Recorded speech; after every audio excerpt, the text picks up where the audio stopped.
Yes, we will. Perfectly. Thank you. Good evening, everyone. Can you hear me in the back? Today is October 7th, 2024, at 7 o'clock p.m. My name is Jennifer Grace. I'm a public utility law judge with the Maryland Public Service Commission. I've been assigned to handle this matter. This is Maryland Public Service Commission case number 9744. It's captioned in the matter of the application of Hagerstown Light Department for authority to increase its rates and charges for electric service. We're here for a evening public comment hearing tonight. The purpose of this hearing is twofold. The first half of the hearing will be for the parties in the matter, the attorneys for each of the parties that are in the evidentiary hearing and in the case will give a brief statement on who they are, who they represent, and what their role is in this matter. The Hagerstown Light Department attorney will then give a brief statement of what we're talking about here, what the application is, and then we'll turn around and we'll open it up to the public for me to receive comments from the public to consider when I'm making a decision in this case. The application, the testimony, and the other filings in this matter are available on the Public Service Commission's website. That's www.psc.state.md.us, and you can access those by typing in 9744 in the case search. The hearings are open to the public and can be watched on the Public Utility Law Judge YouTube channel. It's a very long address, but there are handouts right on the table when you come in the door that give you that address if you want to take a look at the hearings. Written comments are also accepted by the commission. Those have to be done on the commission's website. One has already been filed in this matter, and those written comments must be received by October the 11th. And they must reference case number 9744.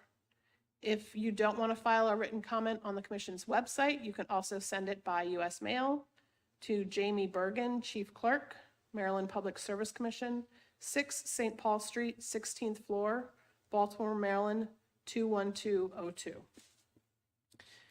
This young man right here is making a recording of the hearing and is making a transcript. So taking everyone's words and making them readable by me so I can consider this matter, consider everything that is said tonight when I make a decision in this matter. Anything said in this room has to be said either at the podium or at a microphone, or else it doesn't make it into the record and it can't be considered by me.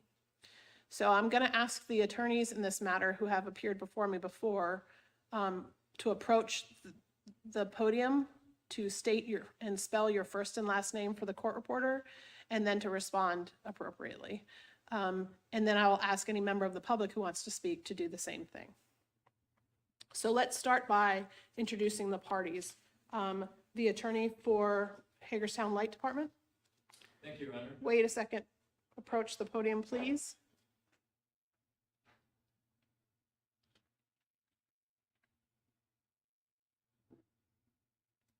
Now you may go ahead. My name is Thomas Rudebush, Thomas Thomas, Rudebush, Rudebusch, of the law firm of Duncan Weinberg, Ginzer, and Pembroke, here representing the Hagerstown Light Department in case number 9744. Thank you. Office of Staff Counsel.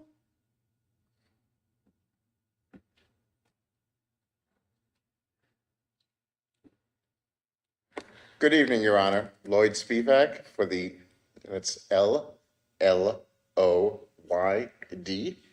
S as in Sam, P as in Peter, I, V as in Victor, A, K as in Kite. I'm here on behalf of the staff of the Public Service Commission of Maryland. The commission staff is basically the commission's technical advisors, and we are tasked by law to complete the public record in any case before the commission, or in this case, before the public utility law judges. And that generally entails reviewing the materials that are filed by whatever company files the case, and conducting substantial discovery on it, on those materials, usually in the form of what we call data request, which is seeking additional information from the company that made the filing, reviewing the information we get and other information we may be aware of, and putting together a staff position as to what we think is most in the public interest. And we will then add our testimony to the record. Thank you, Mr. Spivak. Office of People's Counsel?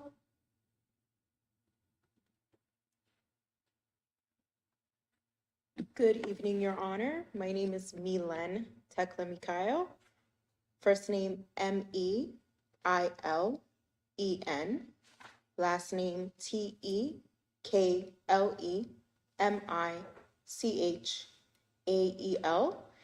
And I am here representing the Maryland Office of People's Counsel. The Office of the People's Counsel represents the interests of Maryland residential ratepayers in proceedings before the Maryland Public Service Commission. Currently, in this case, we have submitted our direct testimony and rebuttal testimony. And these could be viewed publicly on the Public Service Commission's website. I'm here today to hear any comments the public might have in regards to this case, and OPC will consider these comments as we continue to develop our position in this case. Thank you so much. Thank you. All right, the application was filed on June 13th with the Maryland Public Service Commission. Staff and OPC filed direct testimony on August 22nd. The applicant and OPC filed rebuttal testimony on September 19th. The next round of testimony is due to be filed on October the 10th. And then this case is currently set for 3 days of hearings from October the 15th through the 17th. Now, Mr. Rudabush, if you would give a brief presentation of what the applicant is looking for.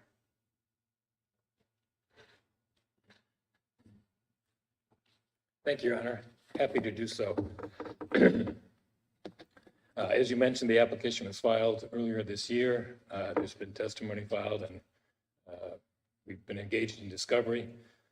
First of all, the City of Hagerstown Light Department is not-for-profit. It's owned by the city for the benefit of city customers. There are no investors. There's no profit taken by the city or by the company for investors. Any money that is recovered is for the benefit of the city and the city's utility. The city's light department has not had a rate case since 2005, almost 20 years. It is currently operating at a loss. It is losing its cash reserves quickly. So it has filed for a rate increase of about 8.7%, which is about $2.3 million annually. The commission considered the application and suspended it under section 4.204 of the Public Utilities article. And here to answer any questions. Thank you. Thank you. All right, so that's the first part of the hearing where some information is given to the public. We'll now turn to the second part of the hearing where we hear any statements from the public that the public wishes to make. There was a sign-up sheet, but I don't think anybody signed up. If you want to, it's not a huge crowd tonight. If you want to decide who wants to go first and approach the podium, and just when you approach the podium, make sure you state your name and spell it for the court reporter, please.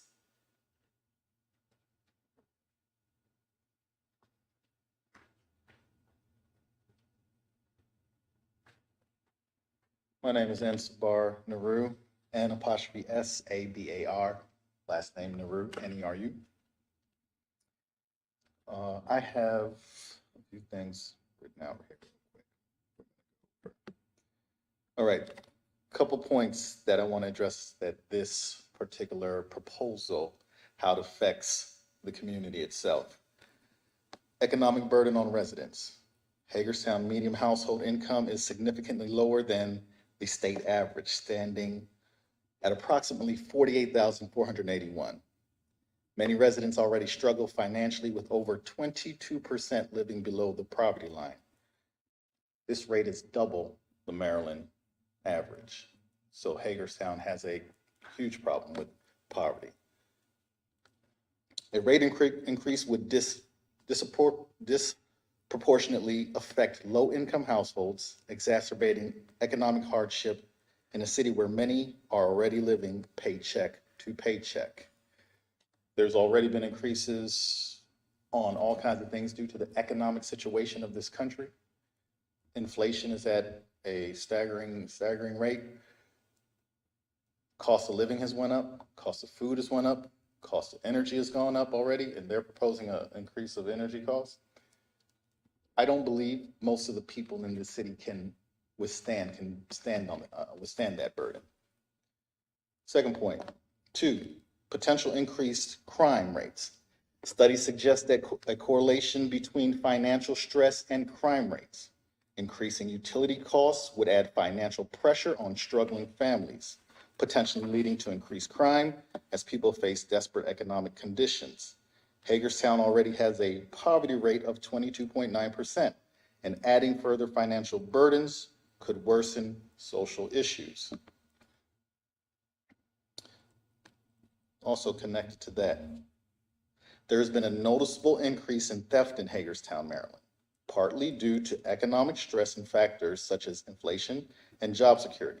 Property crime rates, including theft, are already higher than the national average in this area.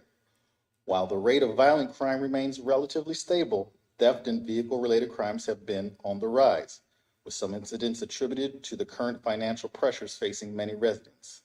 This reflects the broader state and national trends influenced by economic uncertainty. So we are already seeing the impact of having this extra financial stress imposed on people. People turn to crime. We understand that we have a huge history that clearly outlines what happens when people are put in stressful situations. 3, impact on small business. I'm a small business owner. Not in Hagerstown, but I am a small business owner. Hagerstown is home to many small businesses that operate on tight margins. A utility rate increase would raise their operating costs, which could lead to higher prices for consumers, layoffs, or even closures. This in turn could increase unemployment and strain the local economy further, especially in the current inflationary climate where business is already struggling with rising costs. I've been in Hagerstown, I think I lived in here about 10 years now. One thing I have noticed is that a lot of these small businesses struggle. It's a struggle for a lot of small businesses in here. I don't see many stay too open and have high rates of success. Increasing this, I know, would definitely cripple many small business owners. I think I read, they said they were proposing an 8.7 increase is what it would average out to most people. That's a significant chunk of change for a lot of people.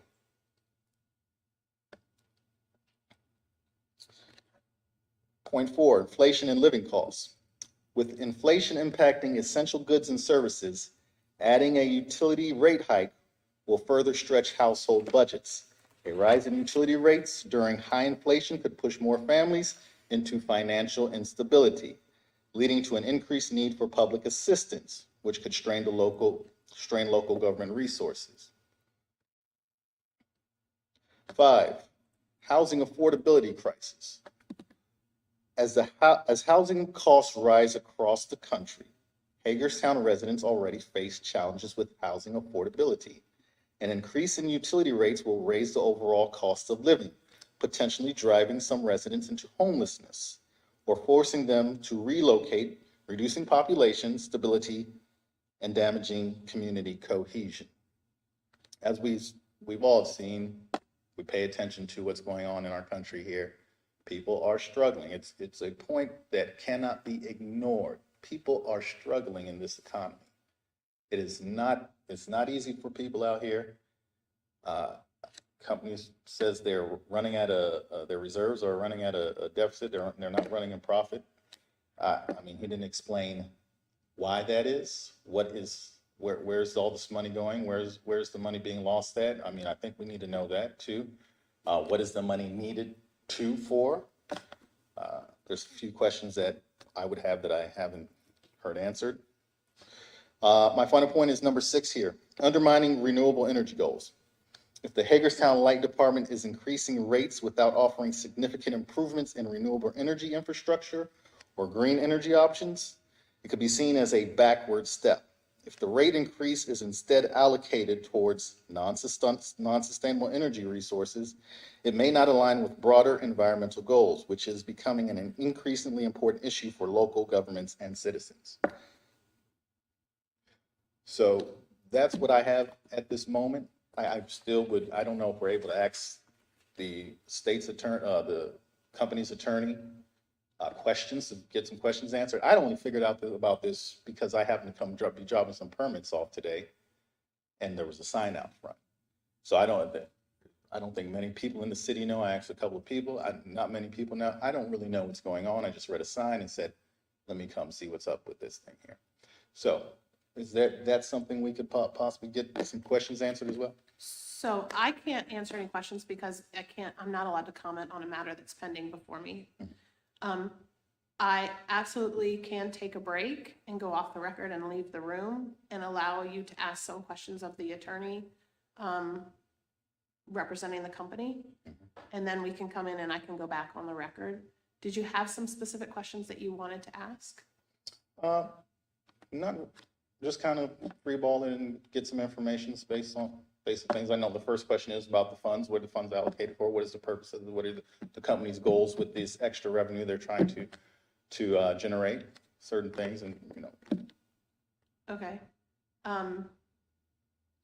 Let's do this. Let's finish with some comments of others, and then I'll make there be an opportunity to ask some questions. Okay, thank you. Thank you, Mr. Nehru.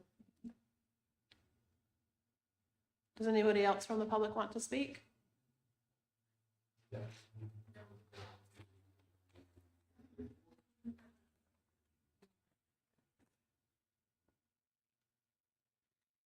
Hello, Your Honor. Hello. My name is Clayton Marquis, ClaytonMarquis.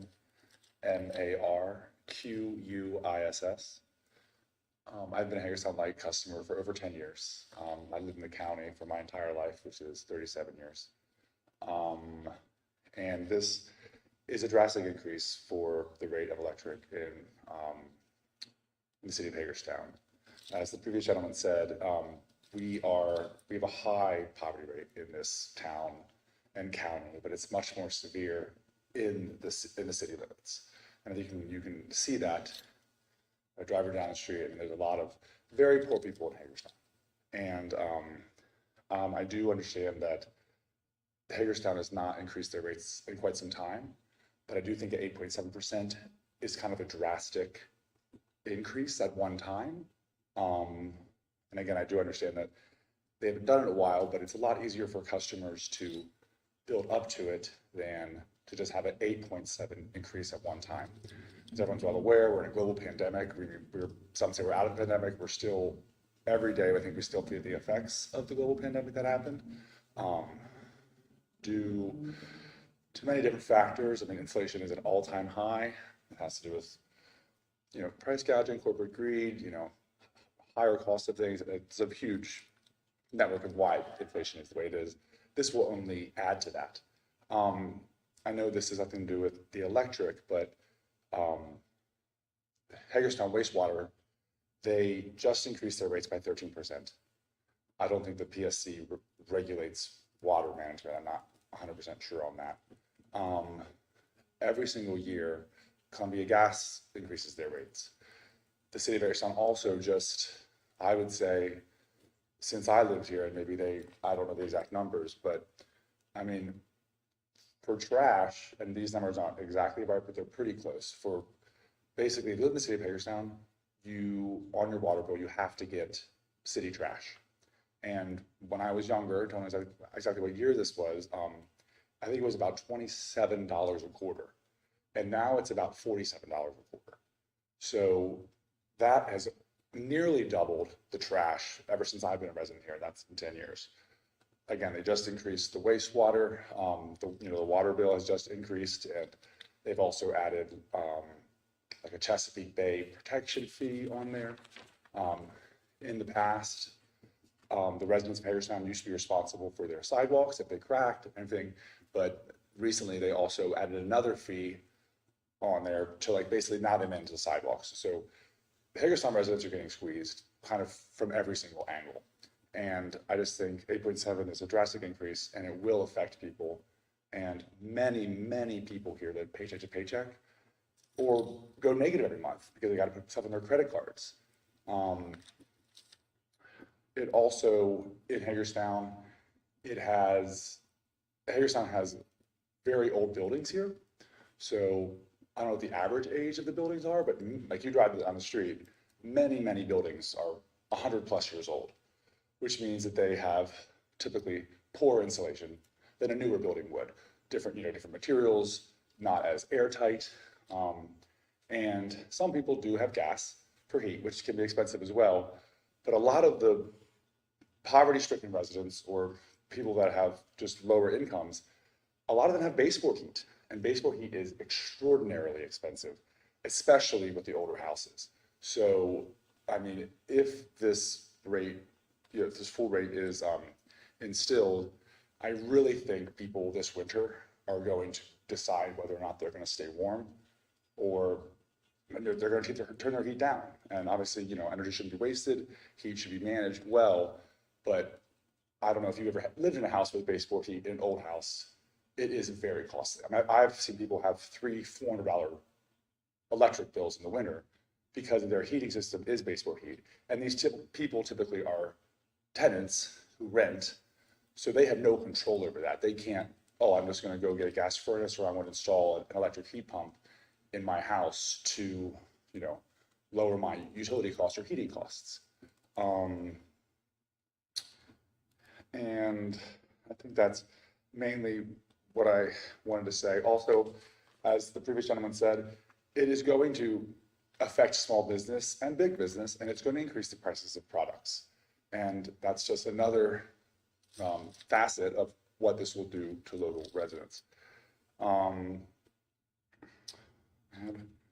one more thing I wanted to say, I think. So I've lived in Hagerstown since 2013. I've lived in Washington County my entire life. And I'm a small business owner in the city. And I also have my residence in the city. And I also am a landlord as well. And many units here, or buildings, different things, some of them have joint electric. Like sometimes you have a duplex and each unit has their own electric bill, but there might be like a third bill that's kind of like the whole building. Or it's a larger building and like there's common areas, or the landlord just pays for the electric. And if the electric increases, it is going to, I pride myself in keeping my rents very low and very fair. And that's a huge reason why I don't have very much turnover, because the rent in Hagerstown has skyrocketed. And when I say skyrocketed, I mean, I'm sure it's a nationwide issue as well, but compared to property values, I mean, Hagerstown is the third poorest county in all of Maryland. Like, this is not Montgomery County. This is not Frederick County. This is not Anne Arundel.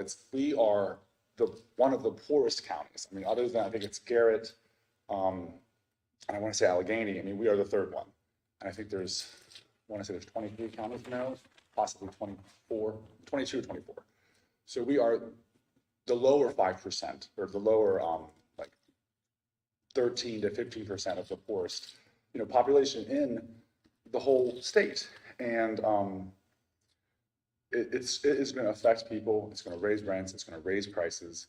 And I do understand that they haven't raised in a while, like I said before, but I just think it's an exorbitant percent increase. I just think 8.7 is a lot to grant someone at one time. I do understand that you said that the gentleman said that they are operating at a loss. Then I just wish they would have kind of ramped it up a little more slowly for us. And as the previous gentleman who just spoke before me, I had some questions too. The lawyer said that this is going to, which I think is a very vague statement, that this increase is going to be used for the betterment of Hagerstown Light Company or Hagerstown Light. You know, it's a very vague statement. Like, is any of this money going to be used to give raises to the workers and to like the, you know, the, it's not a CEO, but like the director of Hagerstown Light? Like, is this increase going to give them more money, the people running the city? I'm not saying people don't deserve raises, but if they are increasing the rate by 8.7% on some of the poorest people in this whole state. I mean, Maryland is traditionally one of the richest states in the 50 states, but we don't see that here. We have a high poverty rate, we are poor here, and it's just going to increase that. And I don't think it's fair for someone who has baseboard heat, you increase it 8.7%, and it's leaking out of their house, the heat is, and it's very expensive, that if that increase is going to go to be giving raises to, you know, the higher ups there, I don't see how that makes sense. Again, I'm not in charge of Hagerstown Light, and I do know some about utilities. I don't know tons about utilities, but I just think it is going to drastically affect the population of this town, and it's going to hit the poor population severely more than the people who are above the poverty line. I also want to add that Hagerstown does also charge a 5% late fee on their light bills if you're late. I do understand that you need to pay your bills on time and that it's important to you know, do that. But 5% is a lot. So if you're late 1 month, if it's increased by 8.7%, then you add another 5% on that, which a lot of people do pay their bills late because, you know, their paycheck comes this day, it's due that day. I'm not saying that Hagerstown Light has a, you know, they have a fair, you know, they give you your bill, I think you have 3 weeks to pay it, so it's not like it's getting paid the next day. But I think that 5% is a lot. I also think that we should be some grace with the late fee, and that's probably not addressed in this hearing. But I mean, whenever you're used to paying $100 a month, and then in the winter your bill is $400 a month, I mean, a lot of people will be late on that. I mean, it's a huge thing, and I just wanted the baseboard heat is a problem for a lot of the poor tenants because it just is outrageous how much they have to pay, and they just have no control over that, and they could rent a better place, but that's more expensive. And I mean, if you go on Zillow or, you know, any rental company right now, I mean, they're renting 2 bedrooms for $1,900. I mean, that's probably a nice 2-bedroom, but that used to rent for $975, and it's almost doubled in the last 5 years for rent. So, you know, rent's up, gas is up, water's up, trash is up, now electric's going up. And I do understand that, you know, they have to work on the system. I would be much happier if they said, we're raising it 8.7%, and, you know, we're going to fix this, this, and this. Like, the power grid's bad here. These poles need replaced. Like, we got to do that. I don't think that and maybe they can tell us that. I don't know that answer. But I just thought his response to what they're going to do with the increase of funds was exceptionally vague. And I wish that they had an outlined plan of what to do with the funds. Maybe they do, and I just don't know it. I think that kind of concludes my statements. I just want to reiterate that it is going to affect the poorest people of this city the most by far. And I just think it's very sad when people have to decide either to buy food or heat their homes. They have to make that decision because their rates went. So that's all that I have to say. Mr. Marquise, I want to thank you for your testimony. I don't allow anyone to ask questions of. Yes, I understand. Yeah, I can. No. I would never allow one of the attorneys to ask a question from a member of the public because I wouldn't want any member of the public to feel cross-examined. Okay. But my note-taking has failed me tonight, and so Okay. I was wondering if I could ask you a friendly question. What was the percentage rate of the Hagertown wastewater increase? I believe it was 13%. Okay. So I think she would know. 13 and 14, wastewater and sewer, they were different. One was 13, one was 14. I don't know which one was which. Right. So 13.5% around. So I don't. And this happened in July 1st, it happened. And they also raised the rate. I don't know the exact number, I could find this out. They added a stormwater fee, a Chesapeake Bay fee to the water, and they have increased the trash fee, which you don't have a choice to do. I mean, I do think Hagerstown should have unified trash, that if we didn't, that we would have trash all over the streets.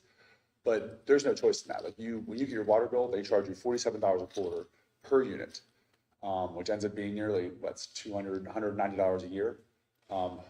So that's in addition to everything else.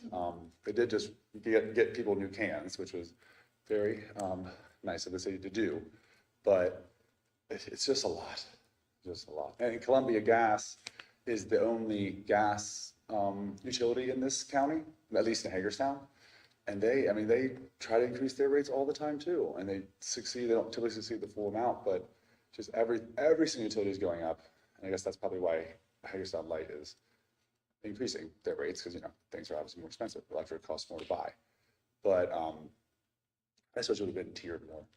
And they could have done a 3% rate increase every 2 years for the last couple of years if that was an option. I think 8.7 is a lot to swallow with everything else that the world's been dealing with the COVID-19 pandemic and the record inflation and the record price gouging and the record corporate greed that just drives every single thing up. And everyone who goes in the store sees how much everything else is. And I just think utility is a little bit different than a sofa. I just think you could not buy a sofa. You could not buy a new car. You can manage that. You need electric to live. Everyone needs electric to live. And I mean, I know it's an old system, but it's not super reliable. Like they were offering an 8.7 increase, and like, yeah, you're always gonna have your lights on. I know there's storms and there's stuff happens, but I mean, sometimes there's times where like blocks and blocks are out at the time, and there's not even a storm. So I do understand the acts of God and weather we can't control, and maybe that's why they don't increase to like help the grid and fix all those issues. I just wish that was clearly outlined. Thank you. I think that's all that I have to say, Your Honor. Thank you, Mr. Murphy. For the record, I'm not sure if the court reporter got it. Mr. Marquise was helped out with the answer to my question by another member of the public who hasn't spoken yet. And the answer was 13% and 14% for wastewater and sewer. Not sure which percent was for which, so that should make it onto the record. Thank you. Okay. Yes, ma'am.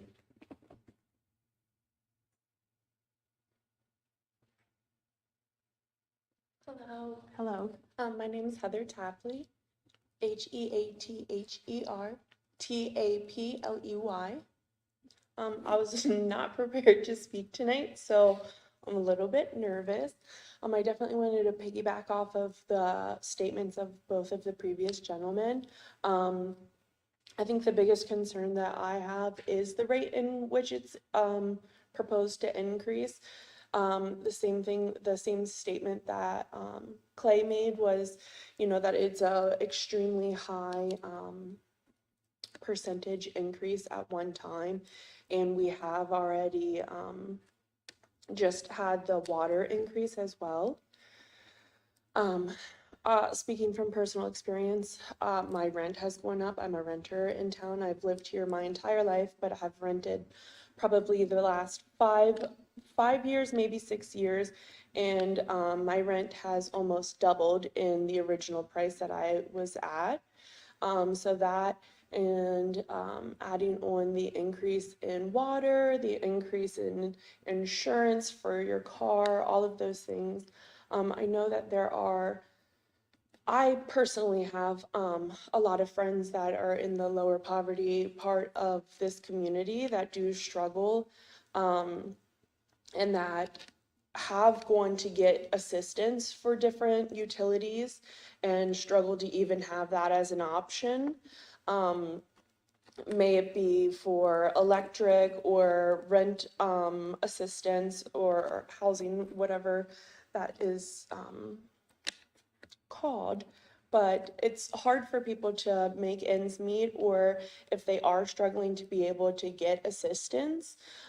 So it will greatly affect our community. I also know that this increase is not going towards the workers. This is a separate matter, that this is just only increasing the pricing for the utility. and it's not affecting their pay, that's separate. So I think that should be looked at in two different manners. I think if it were overall affecting the pay of the workers, that's more to take into consideration. But since it's not, it is a huge increase at one time. And again, it would be nice for an outline of what those costs will be going to. I understand that almost everything has increased over the last, 2 years rapidly. So it'd be nice to know what the cost would be going to, or if there would be a way that, because there's no way that this is not going to go through at some rate.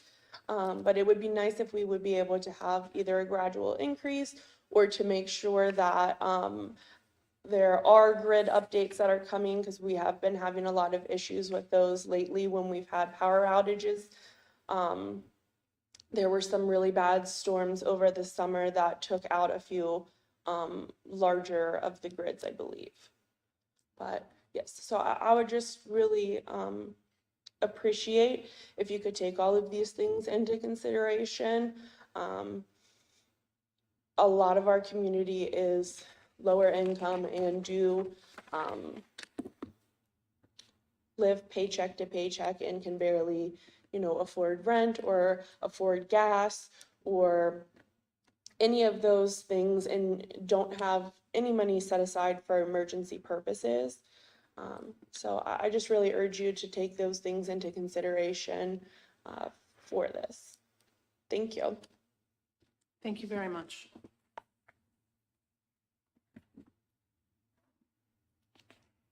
Well, I can't be the only person that can speak, right? My name is Stephanie Stamper, Stephanie. Last name Stamper, Stamper. I'm a lifelong Washington County resident. I am a landlord in the city, and I'm a real estate agent in the state of Maryland. So I just, a lot of what's already been said, I would totally agree with. The city is a poor area. It does affect people. It is a large increase. Like Heather said, it's probably needed, but to make such a large increase all at once, I think that's the issue. And I would question why they waited 20 years almost to make an increase. Why not make, 0.5% every year instead of throwing the 8.7 in a time when economical issues are already occurring across the country. And like Clay said, Washington County is one of the poorest counties in the state of Maryland, with the city center being, a target of poverty area. So again, I think it's something that probably is going to go through. I don't think the increase should be that great. And maybe they should consider in the future stepping it in with a little more consideration to those who are actually being affected by the rate increase. So just wanted to kind of come and, someone mentioned they saw the sign out there that this morning or when they came to the building. I'm sure you guys have to announce this through certain means, but you can see of all the number of people in the city of Hagerstown in Washington County, 4 people showed up. And I know 3 of those people. So I was invited by one of them. I think I'm here because there are people who didn't know about it, and there are people who would say the same thing that we're all saying, but didn't know about it, and so aren't here to say. So I'm just want to say for them too. So thank you, Ron. Okay, thank you very much, Stamper. Can I add one thing? Yeah, absolutely. Come to the podium first, please. Wait, Marcus, I spelled it earlier. Like Stephanie said, I told some people about this and they wanted to come, but they're either working 2 jobs or the one parent staying home watching the kids, don't want to bring their kids here. So I had people who wanted to come and they could not come because they're working 65 hours a week and they can't take off on a Monday night because they work during the day, and then some people work, evening work as well, like two congruent jobs. A lot of my tenants have two forms of employment because they have to have that in order to pay their utility bills and their rent. So, and I know this has nothing to do with this hearing, and it would be a different avenue to change this, but the advertising for this is very limited. I think there's a 3x3 in the Herald Mail, and they probably put it on their website. Maybe it's on their Facebook. I mean, I doubt that many people, maybe they have a lot of followers on Facebook because they have the outages and stuff. I would be curious to wonder if they posted this on Facebook, if Hagerstown Light Company did or not.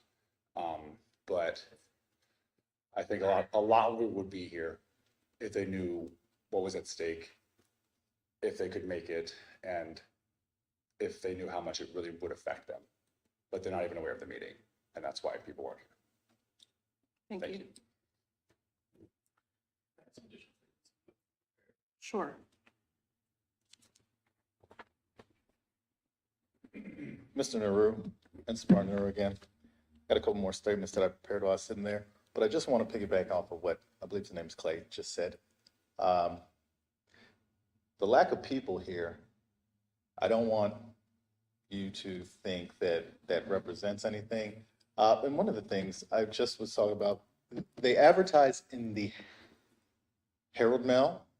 I believe the Herald Mail has a paywall at this point. That's a inferior, inappropriate way to let people advertise these things. If there is a paywall, and I believe there is a paywall up, the city needs to look to a different resource for advertising their things. There's plenty of things, social media, Facebook, a lot of people in the city on Facebook, Instagram, all these other things. They're using a very analog method.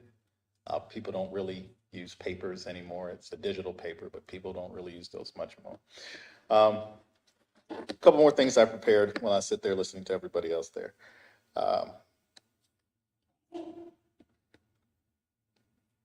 Historically, once utility rates are raised, they do not go back down. Even if the economic circumstances that led to the increase improve, this is a major concern because, one, fixed revenue models. Utility companies often operate on fixed revenue models, meaning once rates increase, they rarely decrease unless forced by regulation. There is little incentive for the Hagerstown Light Department to reduce rates after a financial need is addressed, leaving residents stuck with higher utility bills permanently, even during times of economic improvement. Two, compounding effects over time. Even small increases in utility rates can compound over time, leading to much higher living costs in the long run. Residents may find themselves paying much more than they originally anticipated. When these increases happen gradually but consistently, the cumulative effect can be substantial for households that are already struggling financially. Three, no relief during economic downturns. Rate increases remain in place during recessions or downturns, adding stress to residents who are already facing job losses, reduced income, or inflation. The utility company's lack of flexibility in adjusting rates downward during tough times can result in increased financial pressure on residents. Minimal incentive for accountability. Once rates are increased, utility companies often have little incentive to efficiently manage resources or cut costs. Higher rates can mask inefficiencies in operations, with the financial burden passed on to the consumer, while there is little transparency or accountability on how those additional funds are being used. Now, I mentioned a little bit about recession, and anybody who pays attention to economics or an economy, or if they're involved in markets or anything like that, know that all economists, I don't think there's one economist I've listened to or researched or any articles I read that have, where there's economists not saying that there is a major recession looming on this nation. And so my next set of comments are geared towards just that. Number one, economic instability. The looming threat of recession makes this a risky time to increase utility rates. As inflation remains high and many economic indicators suggest an impending recession, Increasing rates will only add more to financial strain to residents who may already be bracing for job losses, reduced income, and rising living costs. In times of recession, disposable income drops, and essential costs like utilities become a heavier burden on households. 2, job losses and economic downturn. In a recession, job losses typically increase, and even those with employment may face wage freezes or cuts. With household incomes declining, adding higher utility bills will exacerbate financial stress. Residents may struggle to pay for necessities like food, rent, and utilities, which could lead to higher rates of delinquency on utility bills, further straining local support services. Negative impact on local businesses. During recessions, businesses often experience reduced consumer spending, forcing them to cut costs or even close down. An increase in utility rates could contribute to further cost-cutting measures, such as layoffs or reduced hours for employees, and in the worst cases, lead to permanent business closures. This would further harm the local economy and increase unemployment rates. 4, prolonged financial recovery. Historically, recessions take time to recover from. And even when economic conditions improve, individuals and businesses are often slow to bounce back financially. Raising utility rates during a potential recession could slow the recovery process, as residents and businesses continue to be burdened by higher fixed costs, even as they work to regain financial stability. And last but not least, number 5, increased demand for public assistance. A utility rate increase in the middle of a recession will likely lead to a surge in demand for public assistance programs. As more residents struggle to make ends meet, the city may see increased applications for utility assistance programs, food banks, and other social service programs, placing additional strain on local government resources. Like I said, there's not much data out here saying where anybody's saying that there isn't economic cycles. We know there's always ups and downs. We've been on up and we're going down. Some people may say we're already in the recession. Hasn't been officially announced yet, but all indicators are pointing to there's one on the horizon, and this proposed rate increase would only hurt people more when that does happen. It's not should it happen, when it does happen. It would be incredibly hard on, as everybody over there just behind me just stated, one of the poorest communities in the state of Maryland. Thank you. I think there's someone who has signed up to participate virtually. Is there a Michelle Rosner on the virtual invite?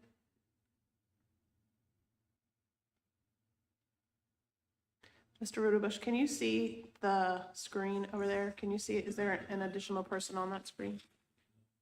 No? Okay. All right. So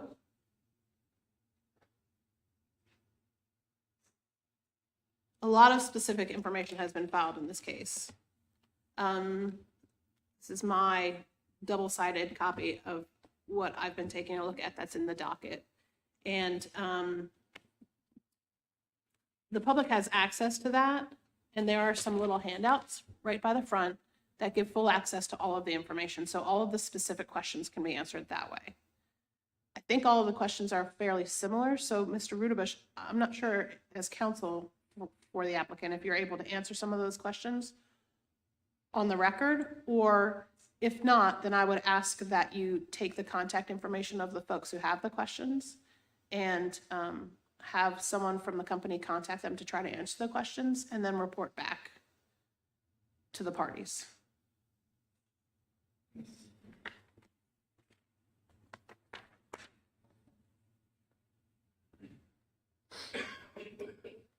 Yes, Your Honor. I would prefer not to go into an extended monologue about the rate case. I would like to address one point, which is that there is no separation between the rate increase and the employees of the utilities wages. The wages are an expense that are covered by the rates. It's all the same thing. It's to your suggestion that we'll take contact information and address people's questions as best we can. I'm happy to do that. Okay, so what I'm going to ask is I'm going to ask that anyone here who has questions, give your contact information to Mr. Rudabush after the hearing is over. He will facilitate someone from Hagerstown to contact you to try to answer your questions. And then, Mr. Rudabush, if you would send an email to all of the parties reporting back on those conversations, please, so that we can know that that has been taken care of.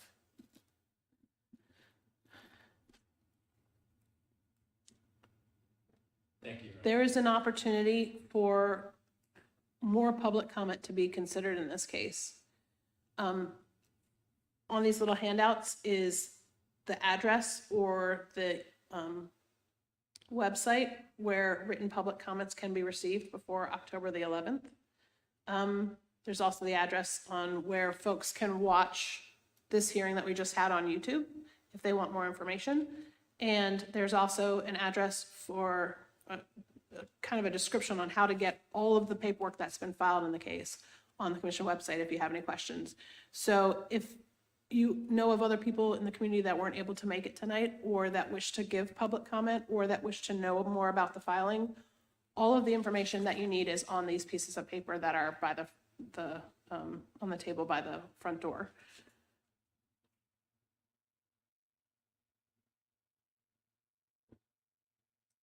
With that, I don't have any other questions of the parties. I would simply thank the members of the public who showed up tonight. It is really important that we hear from people who are local to whatever cases we're considering. And I really appreciate the time you took to come and give comment tonight. And your comment will be considered when I make a decision in the case. So thank you very much. Mr. Court Reporter, we can go off the record. I have a question. Doesn't have to go on the record. So when you made your decision, what is that day or week?